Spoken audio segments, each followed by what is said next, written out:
শুভ অপরাহ্ন সবাইকে। আমি মেজর নাফিসা বিনতে নাসিম। আমি মিরপুর সেনা ক্যাম্পের একজন সদস্য। আমি নির্বাচনকালীন সময়ে ঢাকা 15 আসনের ওয়ার্ড নম্বর 13 এবং 14 এর সকল নির্বাচন কেন্দ্রের সুরক্ষা প্রদানের দায়িত্ব পালন করছি। কিছুক্ষণ আগে আমরা বিভিন্ন মাধ্যম থেকে একটি তথ্য পাই যে মণিপুর উচ্চ বিদ্যালয় বালিকা শাখায় কিছু গণ্ডগোল হচ্ছে। আমরা সাথে সাথে এখানে চলে আসি এবং আসার পর দেখতে পাই এখানে ভিন্ন দুটি রাজনৈতিক দলের মহিলা কর্মীর মাঝে হাতাহাতি হয়েছে। পরবর্তীতে একটি রাজনৈতিক দলের প্রধান আমার সাথে সেই ভুক্তভোগী মহিলা কর্মীর কথা বলিয়ে দেন এবং আমরা তাকে আশ্বস্ত করি আমরা এই ধরনের অনাকাঙ্ক্ষিত ঘটনা হতে দিব না এবং যারা বিশৃঙ্খলা সৃষ্টি করতে দিব না।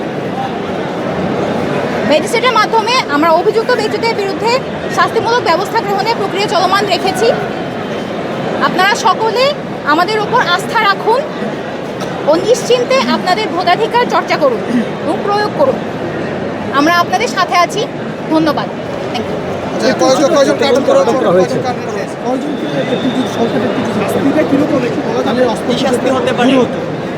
কোনো কোয়েশ্চেনে আনসার আমি দিব না, থ্যাংক ইউ। জাস্ট হচ্ছে একটা প্রেস ব্রিফিং ছিল ছোট্ট। এখন মানে স্পেসিফিক অভিযুক্ত ব্যক্তিদের আইডেন্টিফাই করা কাজ চলমান, যেহেতু এখনও প্রক্রিয়াটা শেষ হয়নি, এই কারণে আমি স্পেসিফিক নাম্বারটা বা সংখ্যাটা বা কাদের বিরুদ্ধে করা হচ্ছে আমি আনসার দিতে যাদেরকে আইডেন্টিফাই করেছেন তাদেরকে কোথা থেকে করেছেন বা কোন অবস্থায় তারা ছিল, জাস্ট এটা জানা।